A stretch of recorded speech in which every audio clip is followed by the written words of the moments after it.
तो आज cyber security एक ऐसी चीज़ है जिसे इंडिया को बड़ा सीरियसली सोचना पड़ेगा। और इसी संदर्भ में मैं ये भी कह दूं कि हमें अपने साइबर सिक्योरिटी को सुदृढ़ करने के लिए जितने ये विभिन्न करीब 12-13 ऐसी संस्थाएं हैं जो कि इसको देख रही हैं। सिर्फ यही नहीं, न्यू एज क्राइम्स में दूसरी चीज़ें भी और आगे आ रही हैं। ड्रोन्स की, जैसे ड्रोन का फैलाव ऐसा ज़बरदस्त हुआ है कि ड्रोन से आप ड्रग्स फेंक रहे हैं, वेपन्स फेंक रहे हैं। पूरा हमारा पंजाब और पठानकोट तक ये ड्रोन्स के खिलाफ कार्रवाई कर रही है हमारी बीएसएफ। लेकिन ये मैं अवश्य कहूँगा कि ये व्यक्ति काफ़ी तेज़ी से बढ़ा है, लेकिन जितनी तेज़ी से बढ़ा है मैं ये जानता हूँ उतनी तेज़ी से शायद इसका भी अंत होगा।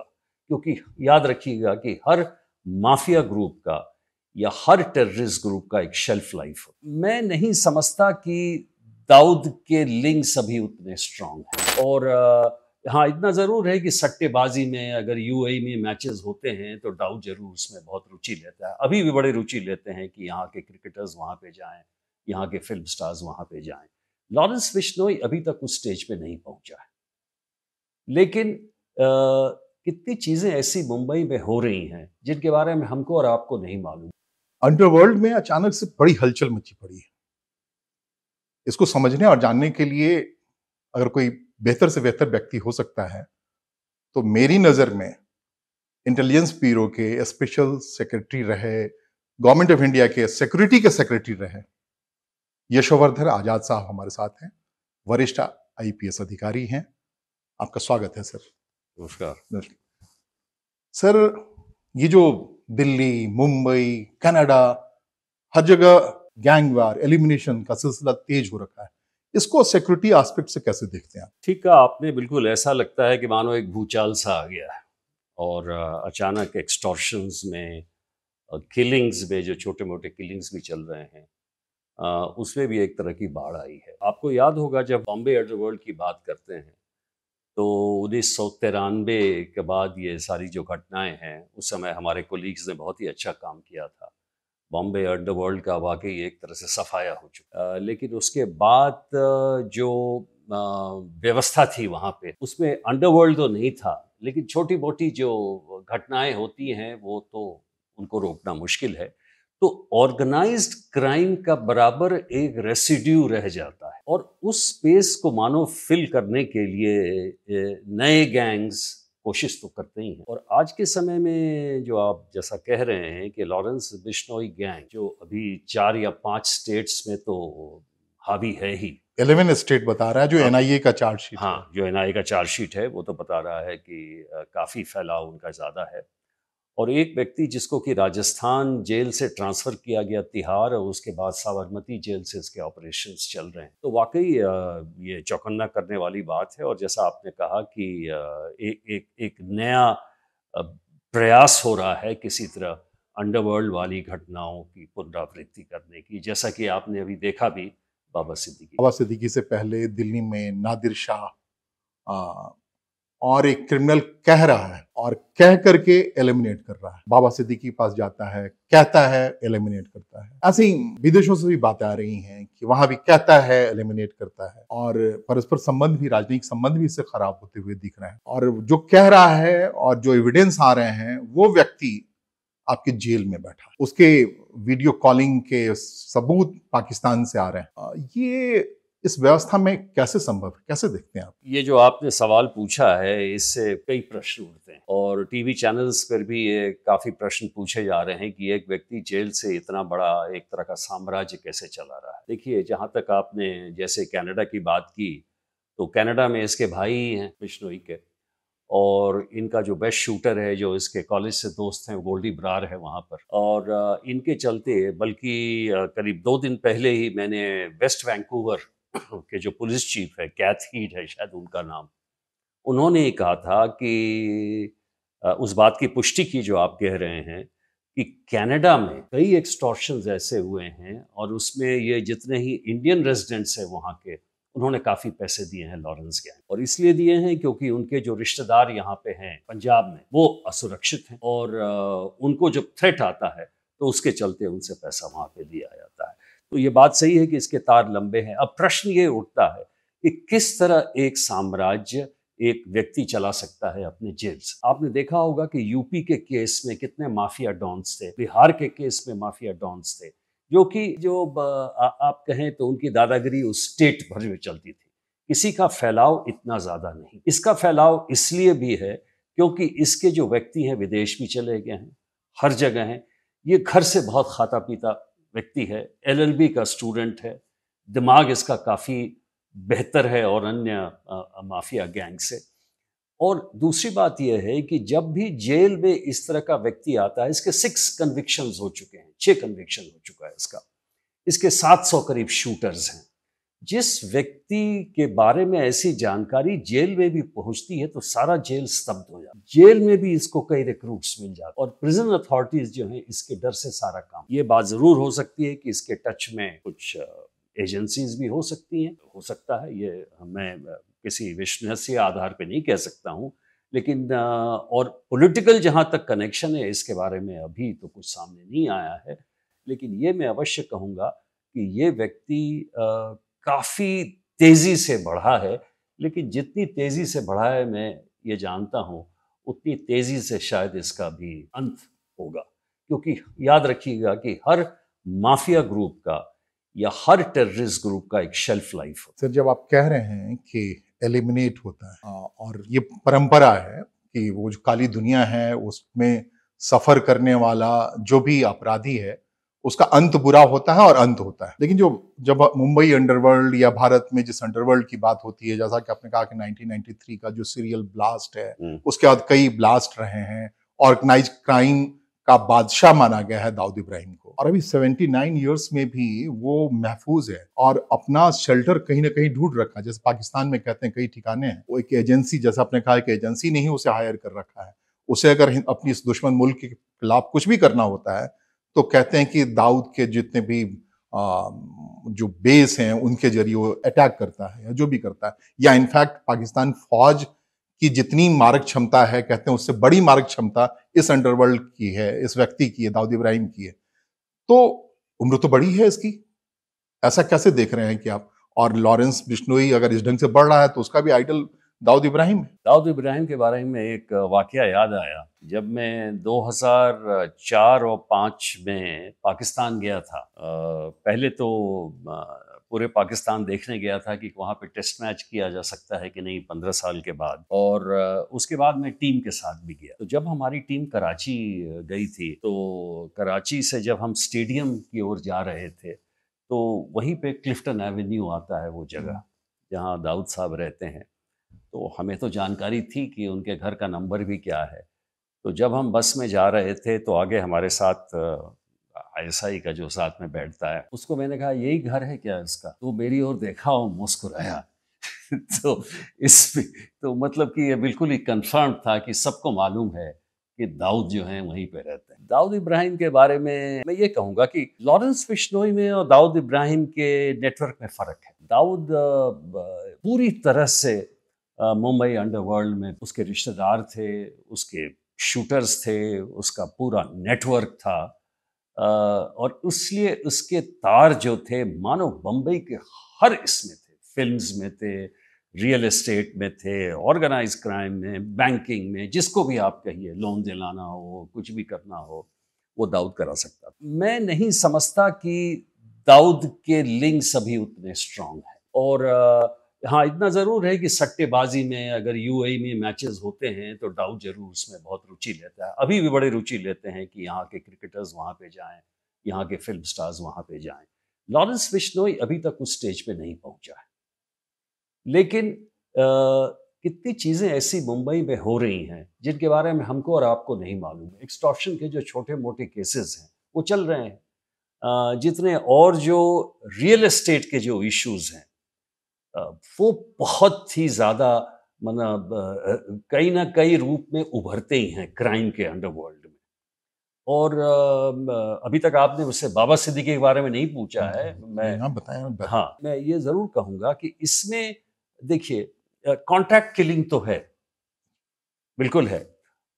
इसमें क्या इस बात से कि लॉरेंस बिश्नोई ने सिर्फ सलमान साहब के कारण इसको मारा है, मैं उसमें नहीं ज़्यादा बिलीव करता।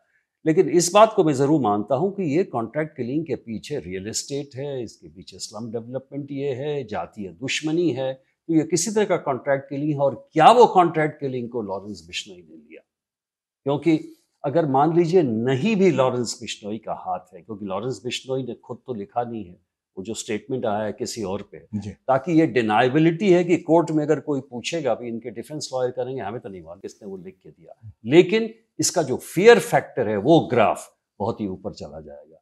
तो इससे जरूर इसको एक तरह का मौका मिलेगा कि दाऊद इब्राहिम के तरह ये आगे बढ़ जाए बॉम्बे केस में, लेकिन अभी तक इसको वहां पे अपने पांव जमाने में काफी देर। ये बाबा सिद्दीकी जैसा आप बात कर रहे थे, तब ये कह रहे थे रियल एस्टेट में उनका बड़ा इन्वॉल्वमेंट था, और उनके रिश्ते भी दाऊद से थे मोकोका के मामले में।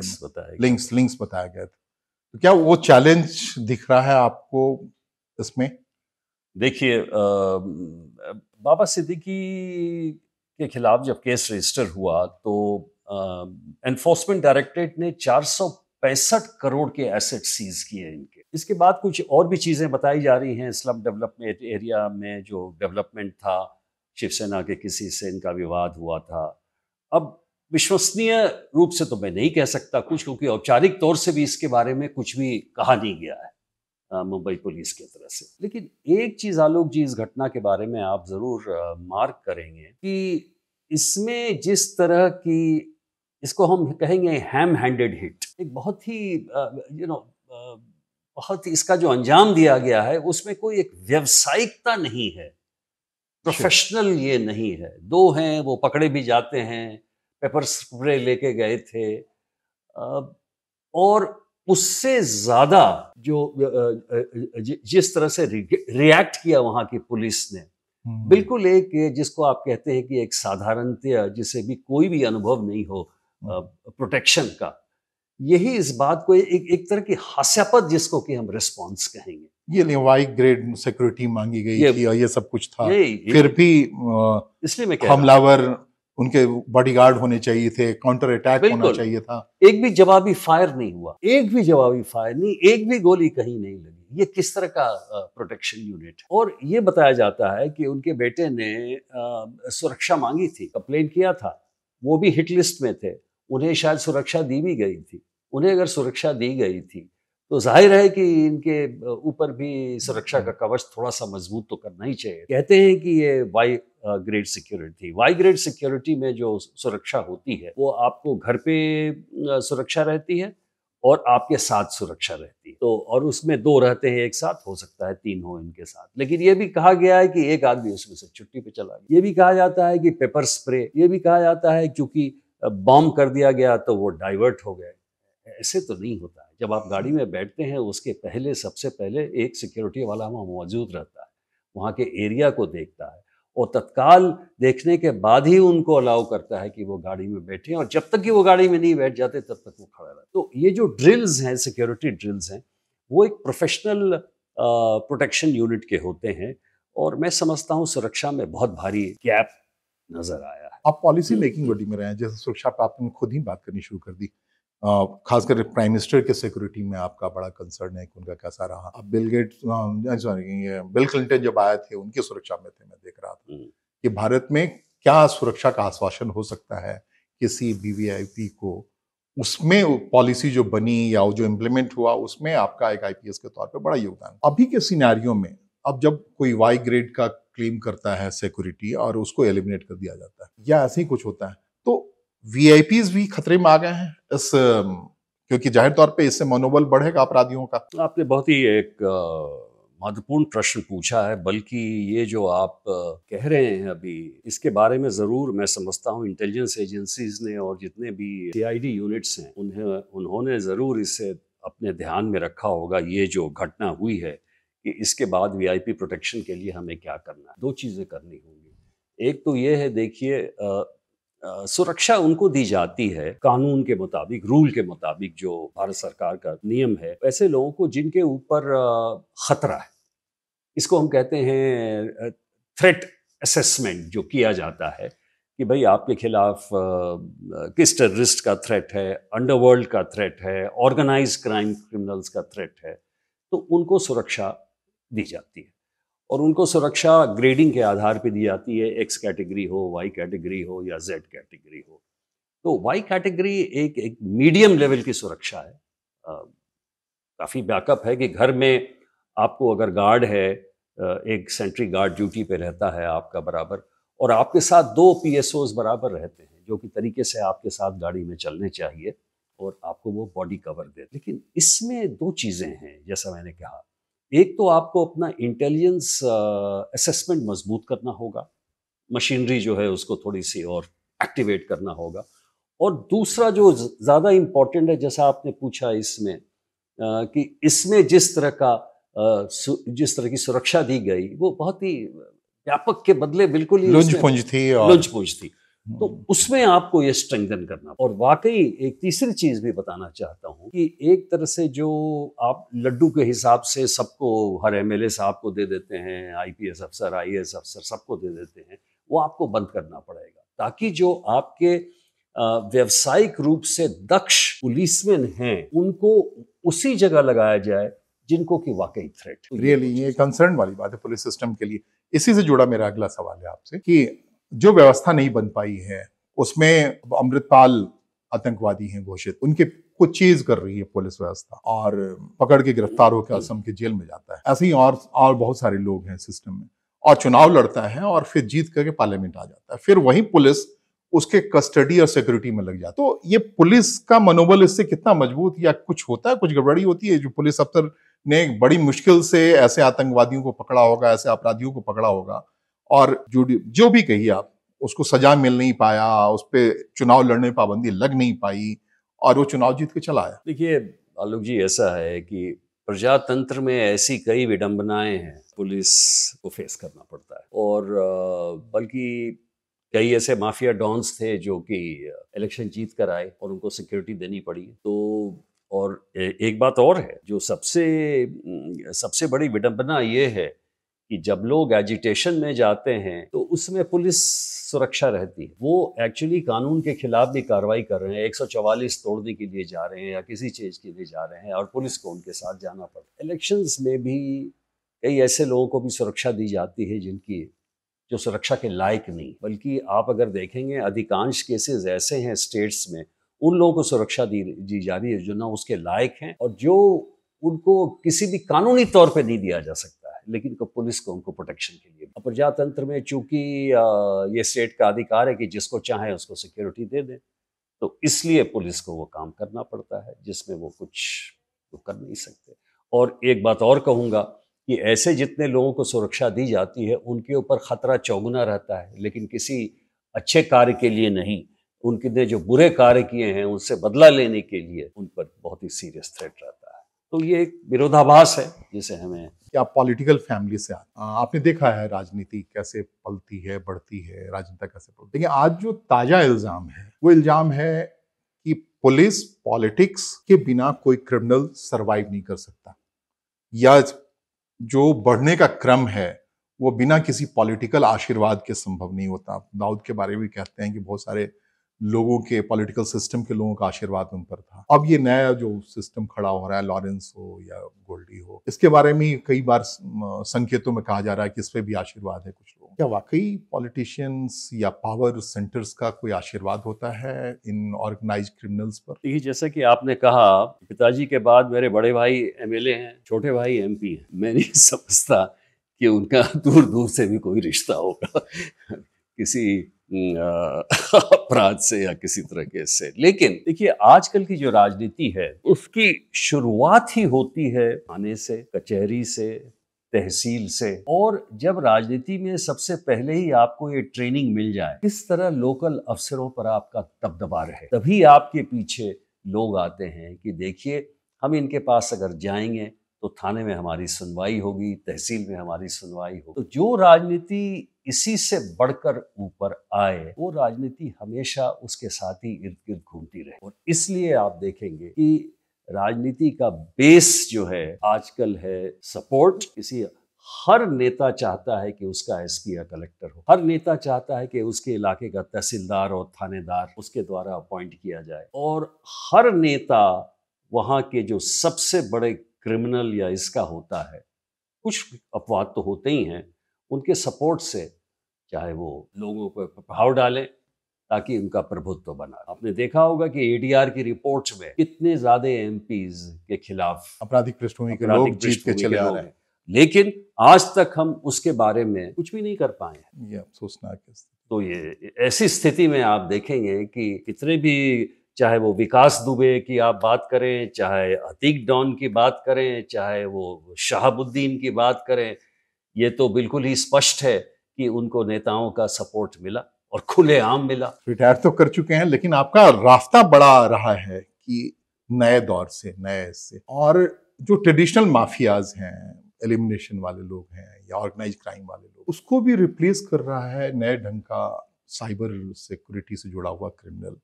बड़ी बेतहाशा ठगी हो रही है। लोग कह रहे हैं कि वो रेवेन्यू उस रेवेन्यू से ज्यादा बड़ा है जिसमें आप किसी को मारते हैं, हत्या करते हैं। तो ये जो, और आप काम भी कर रखा है आपने साइबर सिक्योरिटी और उसके जरिए क्राइम होने, तो आने वाले दिनों में ये जो क्राइम का सिचुएशन है या सीन है, उसको कैसा देखते हैं? साइबर ही जरिए ज्यादा बढ़ेगा या फिर ये जो हत्याओं का दौर है वो ज्यादा चलेगा?